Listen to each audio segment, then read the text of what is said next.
Annie Soroma, bonjour. Aujourd'hui, on est jeudi 7 septembre 2023. Billet à la Mzadouye. Septembre kalo, tile wolonvla, sans bafla, Annie Mouane Saba. Chose promise, chose due.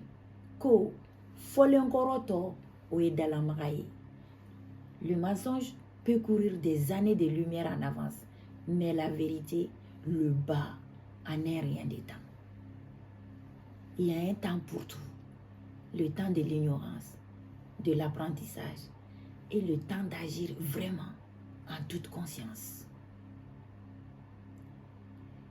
Si la lumière rentre dans l'obscurité, c'est pour la rendre transparente. Parlons-en pour mieux tourner la page, car un temps est révolu. Une bougie pour remercier le Tout-Puissant du don de l'Esprit Saint qui nous lie tous. Et une autre bougie pour laisser passer le passé avec le pardon et beaucoup d'amour pour nos ancêtres. Gracias. Amina. Massami Allah et mes frères, il y a vraiment eu l'esclavage et la vie a continué. Ninte kena, ninte foma, adamandin jukumai. Alaka bekisi adamandin jukuma. Amina. Nimbede kanganga amblasira pour que anga akili soro. Ka barka don laɲini na ani kɛwalew la walasa k'an bila minan kɔnɔ minan mun bɛ bɛn an yɛrɛ ma.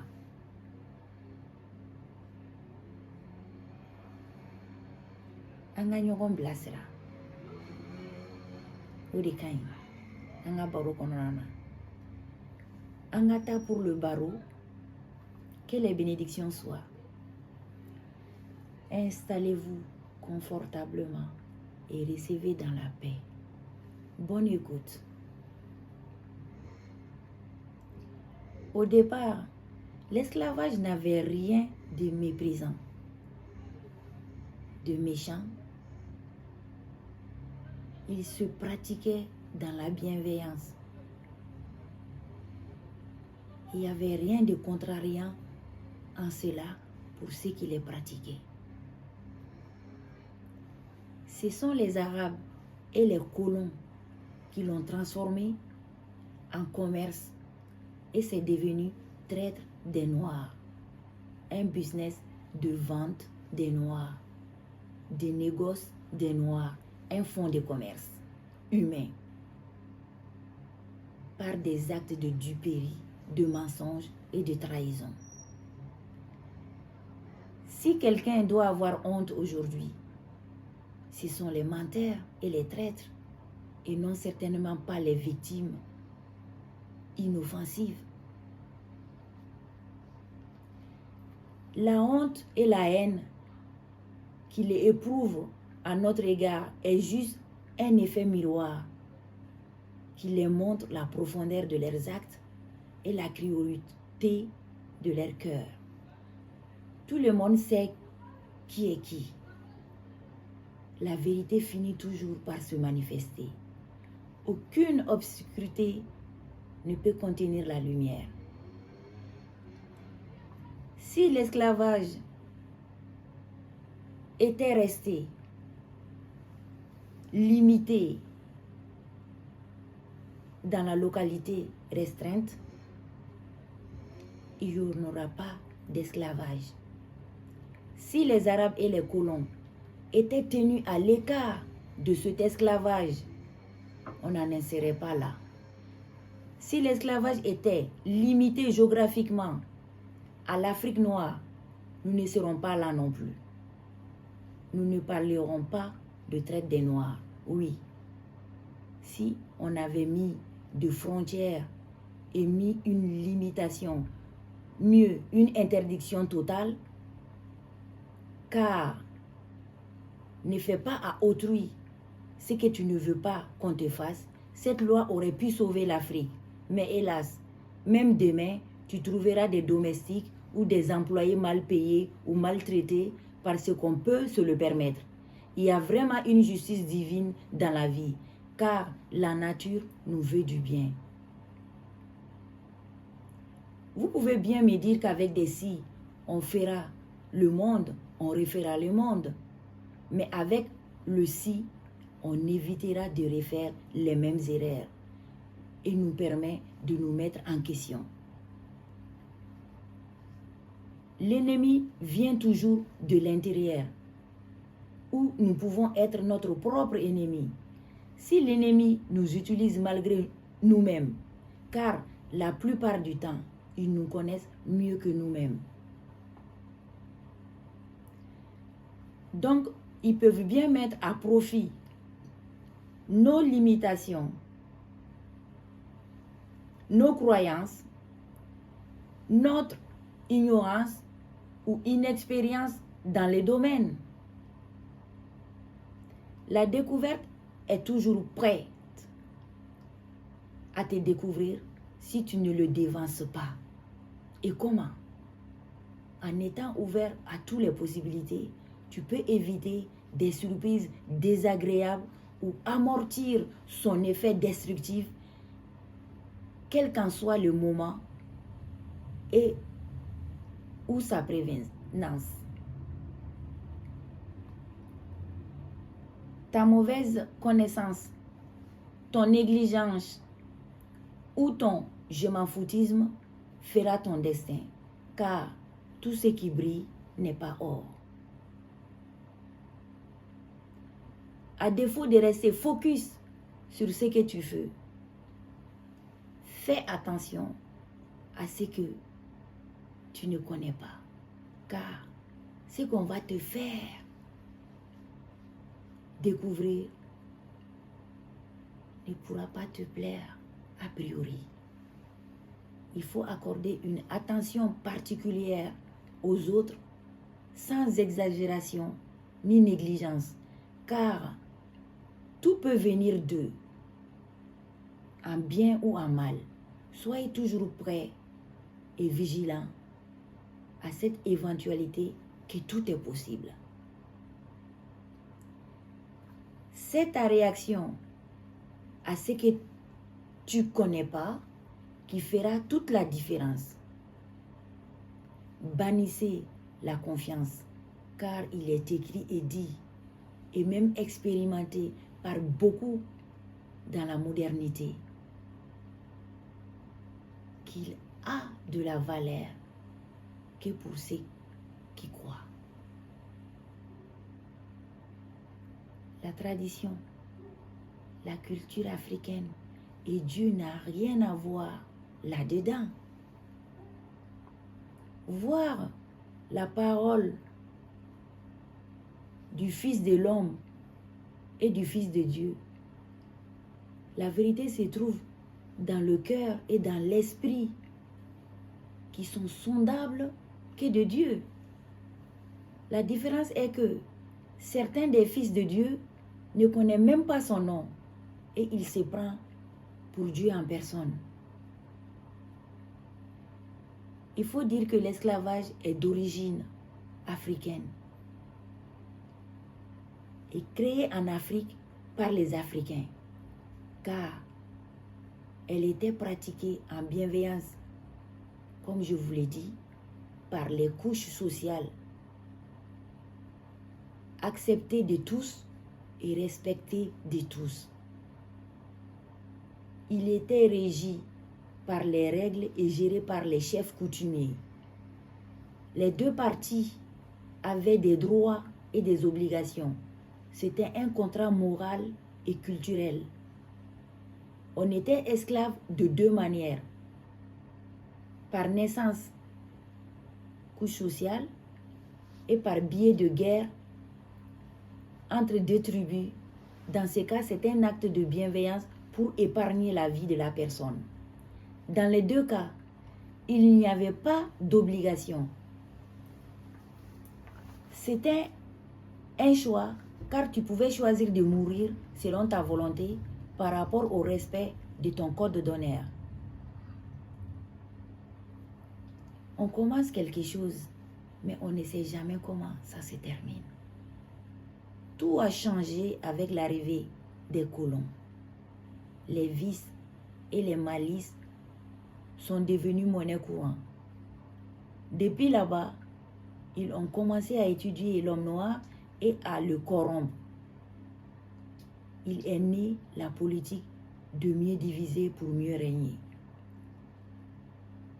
Comme dans la culture africaine, l'étranger ne prend pas part à la guerre interne et ne participe pas non plus à l'héritage. Il ne devient jamais chef et ne possède pas de terres. Le mensonge et le traitisme n'étaient pas considérés comme une ruse dans la tradition. Ce n'était pas une technique du tout. Ce n'était pas considéré comme malice ou comme connaissance. C'était indigne, c'était honteux. Les dignitaires et les nobles traditionnels rejettent jusqu'à nos jours la pratique de ce genre de comportement qui annule tout mérite de victoire. C'étaient des hommes qui se battaient de face et pas de poignards dans le dos, car c'est la honte pour ta progéniture. Plutôt que mourir, et beaucoup sont morts pour l'honneur. Alors, les colons comprenant ces règles et ces codes d'honneur, en plus de la force de l'éducation culturelle et traditionnelle sur les sujets, sur les autochtones, ont décidé d'abuser de l'hospitalité des anciens pour déranger la tranquillité d'esprit de l'Afrique. Ils ont sorti tout de leur contexte pour mieux détruire et s'approprier des valeurs en vue de mieux les incarner. Comme si c'était impossible et limiter le savoir et le bonheur pour tous. Tout le monde pouvait profiter des connaissances. Par rapport aux Africains, ils étaient déjà dans la comparaison et avaient un plan pour la domination. Donc, une longueur d'avance sur eux. Nous n'avons jamais été sur la même longueur d'onde, même aujourd'hui. À la vie ou à la mort. Les Africains sont heureux de leur africanité. Et nous ne voulons pas mieux, juste le respect et l'amour inconditionnel. C'est ce que nous avons offert au monde entier jusqu'à nos jours. Ce qui nous a fallu tout le contraire de notre mérite. La nature nous veut du bien et tout le monde peut être heureux de manière illimitée, sans limite en quoi que ce soit, de bonheur et d'autres. Le problème vient uniquement avec les énergies basses et surtout par ignorance. Chacun a sa limitation. Nos ancêtres ne se doutaient pas de ce super chéri. Ils ne savaient pas ce qui se passait derrière la mer. Il était loin d'imaginer que c'était possible tout ça, que l'esclavage était bien réel, un fléau de tous les temps. Ils en ont plus souffert que nous. C'est écrit nulle part, ni vu, ni même sous-entendu nulle part, que ces colons sont rentrés gaillardement en Afrique pour attraper quelqu'un chez lui. Non, c'est toujours par manipulation. Ce sont les Africains eux-mêmes, manipulés, qui ont fait le sale boulot et donné le mérite par manipulation aux colons et mis la honte sur eux-mêmes par la même occasion. L'humiliation ne s'arrête pas à une autre personne.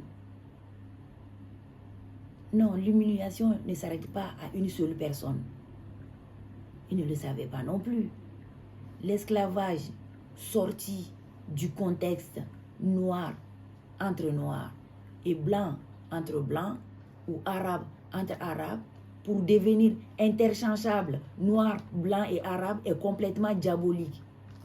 L'hypocrisie disparaît à la seule imagination des blancs esclaves des noirs. Pourtant, ce sont tous des humains.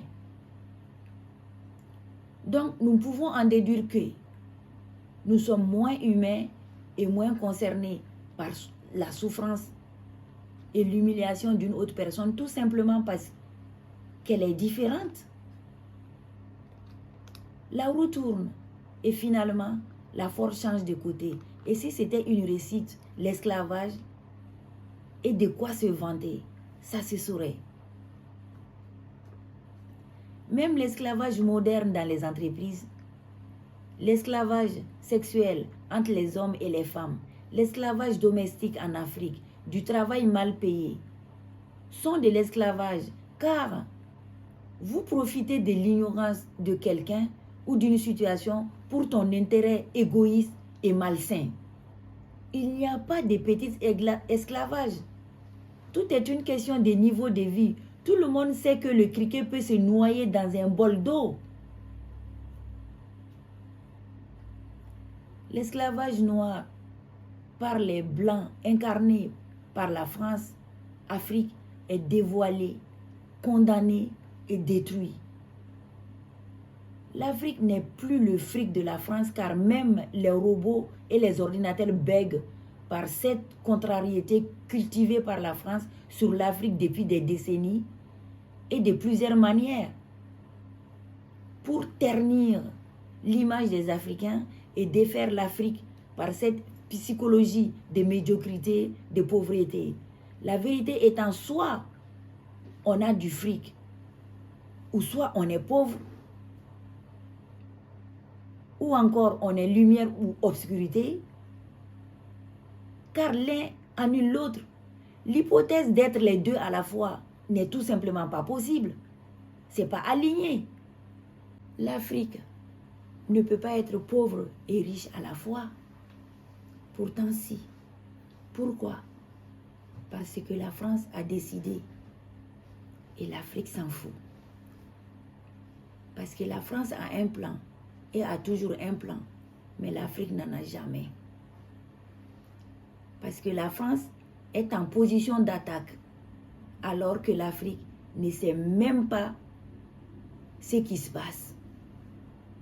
Mes amis, l'homme est un loup pour l'homme. Soyez des loups, soyez affamés. C'est le nouveau code pour s'en sortir. On peut prendre ses rêves pour ses réalités, mais l'Afrique n'est plus en mode sommeil et silence. J'insiste sur le fait que la méchanceté n'a pas de couleur ni de visage et notre pire ennemi est la pauvreté d'esprit. Cette guerre est identitaire, mais la solution est l'esprit et bienveillance. La meilleure façon de gagner ton ennemi, c'est de ne pas faire comme lui. Notre différence, une richesse. Deux différences, deux richesses. Ainsi de suite. Cultivons notre différence à l'infini pour le bien de la société future qui mute et se transforme. La génération nouvelle n'a pas besoin de frontières. Ils ont besoin d'amour, de respect et de partage pour le bien vivre ensemble. Un esprit illimité n'a pas besoin de restreindre les mesures du possible. Mais avant, statuons-nous sur de nouvelles bases et guérissons de nos blessures, car un vieux singe ne laisse jamais sa façon inimitable de s'asseoir. C'est pourquoi les Antillais détestent les Africains et ne comprennent pas le super chéri des colons qui n'hésitent pas de les faire croire qu'ils ont été vendus volontairement par les Noirs africains qui sont leurs ancêtres. C'est là pour les faire vivre dans la haine, le rejet et le mépris d'eux-mêmes pour mieux se faire valoir. Il est dit que tout ce qui est dévoilé est détruit. L'Afrique condamne et détruit cet effet de manipulation. Maintenant, il faut guérir du passé, se pardonner et accepter ce qui est, car ça ne servira plus. Ça ne servira pas. Certes, ça sert de leçon, il ne faut pas l'oublier, mais il ne faut pas rester dedans. Au contraire, ça alourdit, ça te bloque dans le passé.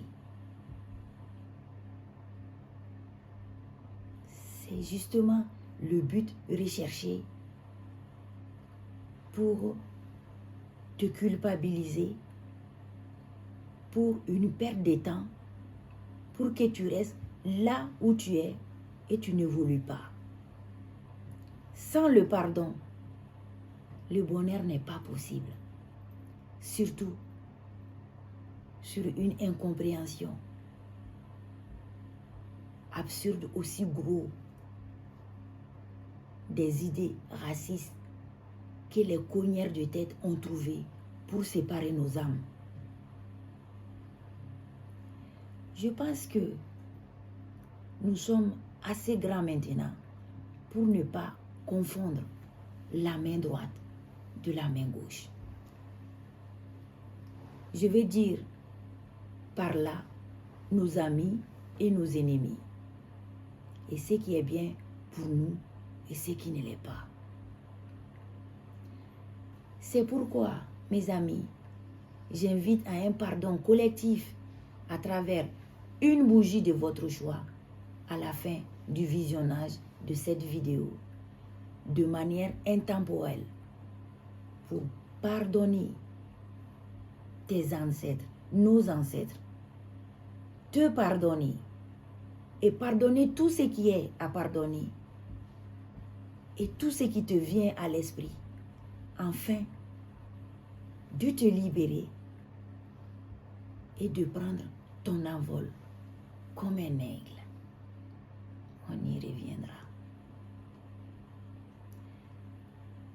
Merci de votre coup de pouce et de votre appréciation en commentaire en bas de ces vidéos. À bientôt pour de nouvelles vidéos.